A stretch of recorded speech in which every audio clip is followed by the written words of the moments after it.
On the dining terrace in Dakar, a water glass has gone soft with condensation. The last light is orange and low, and a single drop slides down the outside of the glass, unhurried, marking time the way a clock never quite does. Aminata reaches for the glass, then draws her hand back. Nobody at the table has touched the water yet. They are waiting for the sky, not the hour. Then the sky decides.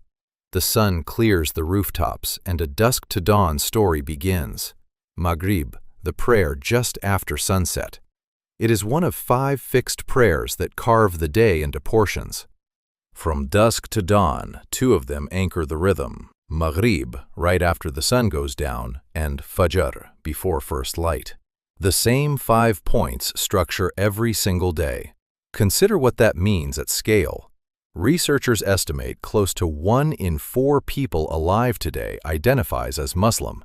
So a nightly rhythm built around 5 fixed moments can repeat quietly across an entire city at once. Kettle after kettle, doorway after doorway. Welcome to Everyday Islam, where belief becomes daily life. To understand how a single day is built, start here at sunset with a glass of water waiting for the sky. The call sounds thin and distant through the old speaker, and the table stops pretending to wait. At the Dakar table, a hand lifts the glass at last, but water is not the first thing anyone reaches for. A date goes to the lips before anything else, then the water, then a breath. The fast is broken at sunset with Iftar, and by long habit it opens with a date and a sip before the sunset prayer. The same small gesture, though what follows differs street to street.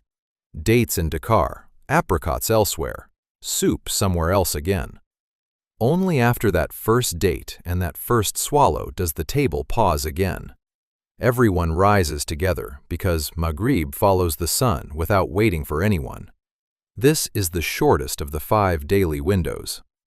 It opens within minutes of sunset and closes before the sky is fully dark, so the call to prayer lands less as a summons than as a narrow window already closing. Eat, drink, and stand, in that order, before the light is gone. So the glass is set down half full, the date sweetness still on the tongue, and the prayer is brief by design.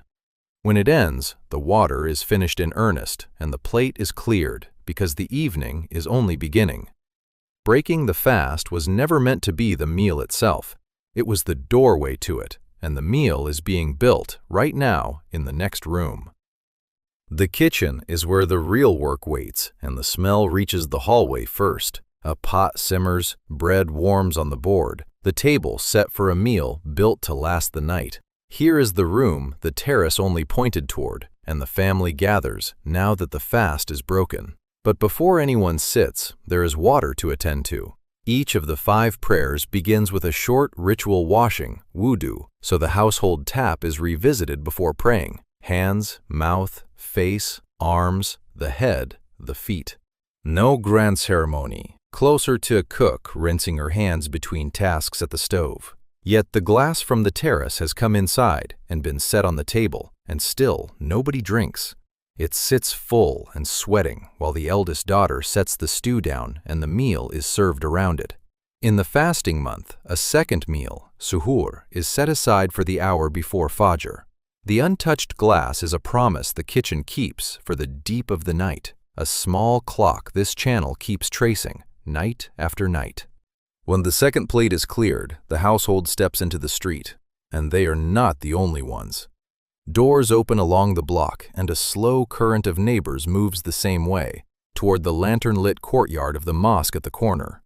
Worshippers arrive in 2s and 3s, leaving sandals in a loose row.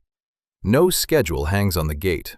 Everyone simply arrived, at nearly the same time, from nearly the same streets. On a windowsill inside sits a small glass of water, sweating in the lamplight. It keeps the same quiet vigil the kitchen keeps back on the family's own table, a mile down the street. They have gathered for Isha, the night prayer, which falls a while after sunset, roughly, though it shifts with the season. The gap between Maghrib and Isha holds the evening's slow settling, and it is a call, plainly, not a feeling. The adhan, sounded 5 times a day, turns private timekeeping into a shared public signal. And on the nightstand, the same glass from the table is already waiting for whoever wakes before it sounds again. Isha ends, and the current that carried everyone to the courtyard reverses, thinning back into single doors along the block. The household returns to a house gone still, lamps low, the street outside emptied of footsteps.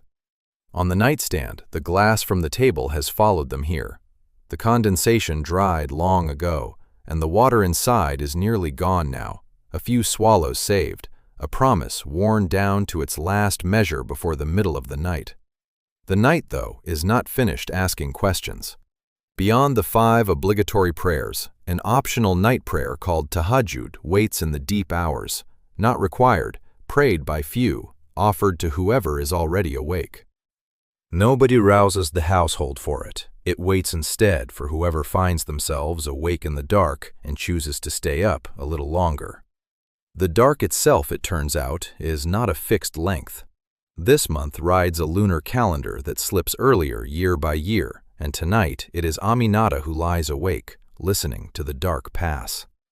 Because Ramadan slides about 11 days earlier each year, keep vigil in summer and the dark runs thin. Keep it in winter and it stretches long past patience. The deep hours are never quite the same hours twice, which means the glass on the nightstand, nearly empty now, is being kept for a waking that arrives a little earlier each year, just before the household rises for suhoor. Before the window has any color in it, the household is up again, at the kitchen table in the last of the dark. This is suhoor, the small meal held in reserve all night. The glass from the nightstand has followed them here, and its last swallows go down now. Then it is filled to the brim again, clear and cold. Not for thirst yet, for the day that has not started. Because the meal must end before a particular moment. Fajr must be completed before first light. So the exact wake time shifts by a few minutes every single day as the seasons turn, closer to a sliding clock than a fixed hour.